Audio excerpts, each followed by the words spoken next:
எல்லோருக்கும் வணக்கம். என் லைஃப்பில் இந்த மாதிரி ஒரு பெயின்ஃபுல்லான ஒரு சுச்சுவேஷனை நான் ஃபேஸ் பண்ணதே கிடையாது. மனசு முழுக்க வலி வலி மட்டும்தான்.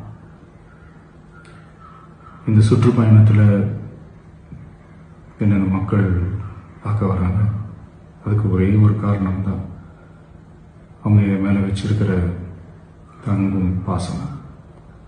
அந்த அன்புக்கும் பாசத்துக்கும் நான் எப்பவும் கடமைப்பட்டிருக்கிறேன்.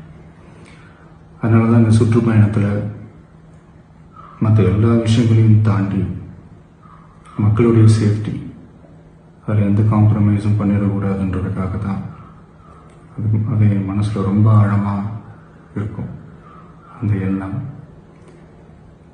அதனால தான் இந்த அரசியல் காரணங்கள் எல்லாத்தையும் தவிர்த்துட்டு ஒதுக்கி வச்சுட்டு மக்களுடைய சேஃப்டி மட்டும் மைண்டில் வச்சுக்கிட்டு அதுக்கான இடங்களை சூஸ் பண்ணுறது, அதுக்கான இடங்களை பார்த்து பெர்மிஷன் கேட்கறது, போலீஸ் டிபார்ட்மெண்ட்டில் அதை ரிக்வெஸ்ட் பண்ணி கேட்போம். ஆனால் நடக்கக்கூடாதது நடந்துருச்சு. நான் மனுஷன் தானே. அந்த நேரத்தில் அத்தனை பேர் பாதிக்கப்பட்டு இருக்கும்போது எப்படி அந்த ஊரை விட்டுட்டு என்னால் கிளம்பி வர முடியும்? நான் திரும்ப அங்கே போகணும்னு இருந்துச்சுன்னா அதை ஒரு காரணம் காட்டி அங்கே வேறு சில பதட்டமான சுச்சுவேஷன்ஸ், வேறு சில அசம்பாவிதங்கள் அந்த மாதிரி எதுவும் நடந்துடக்கூடாதுன்றதுக்காக தான் நான் அவாய்ட் பண்ணேன். இந்த நேரத்தில் சொந்தங்களை இழந்து தவிக்கிற அத்தனை குடும்பங்களுக்கும் என்னுடைய ஆழ்ந்த இரங்கலை தெரிவிச்சுக்கிறேன். எனக்கு தெரியும், என்ன சொன்னாலும் இது ஈடையாகாதுன்னு எனக்கு தெரியும்.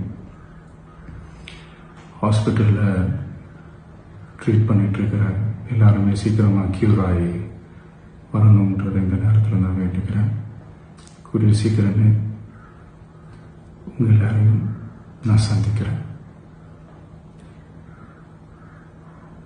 இந்த நேரத்தில் எங்களுடைய வலிகளை, எங்களுடைய நிலைமையை புரிஞ்சுக்கிட்டு எங்களுக்காக பேசின அரசியல் கட்சிகளை சார்ந்த நண்பர்கள், தலைவர்கள் அனைவருக்கும் என்னுடைய நன்றியை தெரிவிச்சுக்கிறேன். கிட்டத்தட்ட ஒரு 5 மாவட்டத்துக்கு பிரச்சாரத்துக்கு போனோம். இந்த மாதிரி எதுவுமே நடக்கல. ஆனால் கரூரில் மட்டும் ஏன் எப்படி நடக்குது, எப்படி நடக்குது? மக்களுக்கு எல்லா உண்மையும் தெரியும். மக்கள் எல்லாத்தையும் பார்த்துக்கிட்டு இருக்கிறாங்க. கரூரை சேர்ந்த அந்த மக்கள் அந்த உண்மையெல்லாம் வெளியில் சொல்லும்போது எனக்கு கடவுளே நேரில் வந்து இறங்கி அந்த உண்மைகள்லாம் சொல்கிற மாதிரி எனக்கு தோணுச்சு. சீக்கிரமே எல்லா உண்மைகளும் வெளியில் வரும்.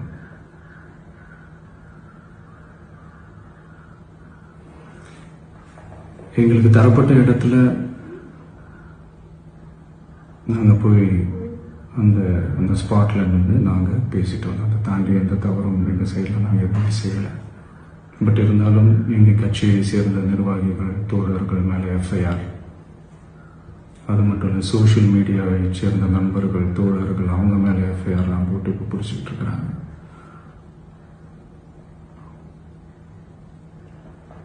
சிஎம் சார்,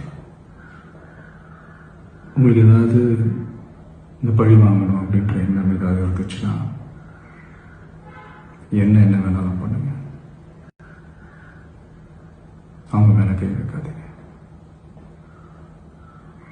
நான் ஒன்று வீட்டில் இருப்பேன், இல்லை நான் ஆஃபீஸில் இருப்பேன். என்ன வேணாலும் செய்யுங்க. நண்பர்களே, தோழர்களே, நம்மளோட அரசியல் பயணம் இன்னும் ஸ்ட்ராங்காக, இன்னும் தைரியத்தோட கண்டினியூ ஆகும்.